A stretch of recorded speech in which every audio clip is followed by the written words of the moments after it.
بچھونا بنائی ہے صرف اس کی ایک فزیکل پراپرٹی کو ڈسکس کیا جا رہا ہے کہ زمین کو رہنے کے قابل بنایا ہے. زمین میں ہر سیکنڈ میں 2 زلزلے آتے ہیں، ہر سیکنڈ میں، لیکن ان کا ایمپلیٹیوڈ جو ہے وہ بہت کم ہوتا ہے. اگر وہ بڑھ جائے تو زمین تباہ و برباد ہوتی ہے. اتنے زلزلوں والی زمین کو رہنے کے قابل بنایا، اسے کنٹرول کیا،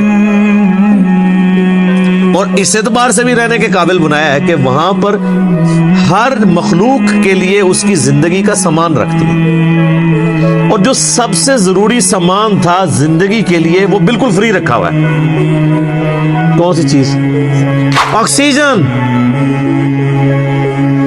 پانی تو پھر بھی بندہ کچھ گھنٹے کچھ دن بھی نکال سکتا ہے، آکسیجن 1.5-2 منٹ سے زیادہ کوئی نہیں نکال سکتا، بالکل فری رکھا. اور اس آکسیجن کی جو مقدار ہے اسے کنٹرول کیا ہوا ہے فضا کے اندر. ہائیڈروجن سے یا نائٹروجن سے وہ بڑھ جائے تب بھی ہماری ایگزسٹنس نہیں ہے، کم ہو جائے تب بھی ایگزسٹنس نہیں ہے. اور یہ تو صرف ایک فائن ٹیوننگ ہے، اس طرح کی ملینز آف فائن ٹیوننگز روئے ارض پہ ہے. اسی لیے سائنٹسٹ کہتے ہیں کہ یہ میریکل پلانٹ بنایا گیا ہے اس قابل کہ یہاں پہ زندگی رہے، تو کسی کے بنانے سے بنا ہے. اگر وہ کہتا ہے خود بخود بن گیا ہے تو پھر اس کو کوئی کاپی کر کے بنا کے بتا دے. جو چیز کاپی بھی نہ ہو سکتی ہو اس کے بارے میں کہنا کہ وہ خود بخود ہو گئی ہے، تو اس سے بڑی تو بے وقوفانہ سٹیٹمنٹ ہی نہیں ہو سکتی. جو کام کرنے سے نہ ہو سکے وہ خود بخود کیسے ہو سکتا ہے؟ خود بخود تو وہ کام ہو سکتا ہے نا کہ جو یعنی کرنے سے ہو بھی جائے. زمین و آسمان کی ساری مخلوقات مل کے ایک بیج نہیں بنا سکتی کہ جسے ہم مٹی میں بوئیں اور وہ 6 ارب گنا بڑا درخت بن جائے. لوگ تو کہتے ہیں جی مٹی کی تو کوئی قیمت ہی نہیں ہے. میں کہتا ہوں سونے کی کوئی قیمت نہیں. سونے میں بیج ڈالا جائے تو وہ درخت نہیں بن سکتا. اگر مٹی دنیا پہ نہ ہو تو سونے کو چاٹنا ہے کسی نے، اور سونا نہ ہو تو پھر بھی دنیا چلتی رہے گی. یہ مٹی جو اللہ نے رکھی ہے دیکھنے کو حقیر چیز ہے، لیکن اس میں ہم بیج بوتے ہیں، اور سر وہ بیج جب نکلتا ہے اور درخت بنتا ہے، اس درخت کا سائز، اس کے پھولوں کے لگنے کی ٹائمنگ، اس کا پھل میں کنورٹ ہونا، پھلوں کے پکنے کی ٹائمنگ، پتوں کی شیپس، ان کے سائز، پھر ایک ایک پتے تک پانی کا پہنچنا زمین سے، یہ تو انسان پریشان ہو جاتا ہے. ایک درخت تو بہت بڑی بات ہے، ایک بیج نہیں کوئی بنا سکتا، اور کوئی یہ کہ خود بخود بن گیا، تو اس سے بڑی بے وقوفی کسی کی کیا ہو سکتی ہے؟ دنیا کا کوئی بے وقوف انسان بھی ایک بال پوائنٹ کے لیے ماننے کے لیے تیار نہیں خود بخود بن جائے، کیونکہ یہ ایک مینیجیبل چیز ہے، الٹپ نہیں ہے، ایٹ رینڈم نہیں ہے. تو زمین کو اس نے تمہارے لیے بچھونا بنایا ہے، والسماء بناء، اور آسمان کو چھت بنایا ہے. اب یہ متشابہات میں سے ہے، آسمان کے بارے میں جو اب ہمیں اس ماڈرن سائنس کی وجہ سے ٹروتھ ریویل ہو رہے ہیں وہ تو بڑے حیران کن ہیں. یعنی آسمان کی جو لیئرز ہیں، آسمان تک پہنچنے کے لیے جو اللہ تعالیٰ نے لیئرز رکھی ہوئی ہیں، ان کے لیے بھی آسمان کا لفظ استعمال ہو سکتا ہے. اسٹریٹوسفیئر ہے، پھر ٹروپوسفیئر ہے، پھر اوزون کی لیئر ہے. یعنی سورج سے ملینز آف ایمپلیٹیوڈ کی مختلف ریز دنیا میں آتی ہیں، لیکن زمین کی جو ہماری رہنے کی سطح ہے اس تک اس میں سے چند ایک پہنچتی ہے. 99.99% یہ آسمان کی جو لیئرز ہیں اس کی وجہ سے ریپیل ہو جاتی ہیں، کچھ ارتھ میگنیٹک فیلڈ کی وجہ سے ریپیل ہو جاتی ہیں، ورنہ وہ ہارمفل ریز نیچے آ جائیں تو بیماریاں. یہ جو کہتے ہیں اوزون لیئر کے اوپر ایک شگاف ہے، اس کی وجہ سے سکین کینسر کا خدشہ ہے ان علاقوں میں جہاں پہ وہ ڈائریکٹ ریز آتی ہیں. تو یہ آسمان کو ایک بڑی مضبوط چھت بنایا ہے اللہ تعالیٰ نے. آسمان حفاظت کا ذریعہ ہے. یہ اللہ کی قدرتیں ہیں، اس پہ کتنی دیر بولا جائے. میرے اس پہ